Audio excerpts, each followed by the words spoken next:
ఆ ఉరి శిక్ష వేసేటువంటి సమయంలో వాళ్ళ అమ్మగారు ఆ కుర్రోడిని చూడడానికి వెళ్ళారు. ఆ అబ్బాయిని ఎదురుకుండా కూర్చోబెట్టుకుని ఆ అబ్బాయి పుస్తకం చదువుతున్నాడు. ఆ అబ్బాయి చేతిలో భగవద్గీత అనే పుస్తకం ఉంది. మనిషి పుట్టడం ఎలాంటిదో చావడం కూడా అలాంటిదే. చావు పుట్టుకలు ఉంటాయి మనిషికి. పాత చొక్కా విడిచి కొత్త చొక్కా ఎలా వేసుకుంటావో ఈ శరీరం కూడా పాత జీవి వెళ్ళిపోయి కొత్త జీవి వస్తుంది శరీరంలోకి. ఈ విషయాన్ని చదువుతున్న సందర్భంలో వాళ్ళ అమ్మగారు వెళ్ళారట.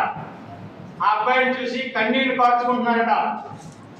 ఆ చూసినట్టు కుర్రోడు చెప్పాడు, ఎందుకమ్మా ఎందుకు ఏడుస్తున్నావు నన్ను చూసి? నేనేం దొంగతనం చేయలేదు కదా, నేనేం తప్పు పని చేసి కాదు కదా జైలుకి వచ్చి. ఈ దేశ సుంకలాన్ని పెంచడం కోసం నేను జైలుకి వచ్చాను. తప్పు చేశానా తల్లి అన్న.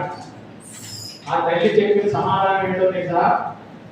నిన్ను చూసి ఏడుస్తులేదు బాబు,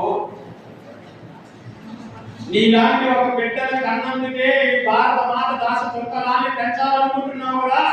నీలాంటి కొడుకుల్ని 100 మంది కలిగి ఉంటే ఈ దేశాన్ని నీ గతిపడేనా అని అడిగిందంటే, నీలాంటి కొడుకులు 100 మందిని ఎందుకు కనలేదు అని బాధపడుతున్నాను ఆయన. నువ్వు చనిపోతున్నందుకు కాదు నేను బాధపడుతుంది అని చెప్పింది కదా భగత్ సింగ్. ఆ నవ ఎవరు ఊరి వెళ్తున్నప్పుడు ఎవరైనా బాధపడతారు. ఆ లోపల ఉన్నటువంటి వ్యక్తి అడిగాడట పోలీస్ అధికారి, రేపు ఉరేస్తున్నారే అంటే ఇప్పుడే వేసేయండి అన్నాడట. నన్ను ఇప్పుడే ఉరేసేయండి, ఎవరైనా ఉరేస్తే బాధపడతాను. పలావ్ తిన్నానుకో బిర్యానీ తిన్నాను ఉరేయమంటున్నాను చెప్పాడట. నేను ఎంత త్వరగా చనిపోతే మళ్ళీ ఈ భారత మాత కోసం నేను అంత త్వరగా పుట్టాలి. అలాంటి మహోన్నతమైన వ్యక్తులు ఈ భూమి మీద జన్మించారు.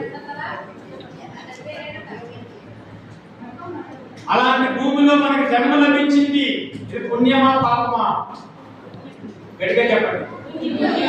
అలాంటి మహోన్నతమైన వ్యక్తులు ఈ దేశంలో 100,000 లక్షల మంది జన్మించారు ఈ భూమిలో. ఇలాంటి భూమిని కొల్లగొట్టడానికి 1000 ఏళ్ళు ప్రయత్నం చేశారు, మళ్ళీ ప్రయత్నం చేస్తున్నారు. ప్రయత్నం చేస్తున్న వాడు బయట వ్యక్తి కాదు, మన వ్యక్తులే. కాబట్టి ఈ దేశాన్ని రక్షించుకోవాలా అక్కర్లేదా? ఈ ధర్మాన్ని రక్షించుకోవాలా అక్కర్లేదా? అందుకోసమే ఈ కార్యక్రమం.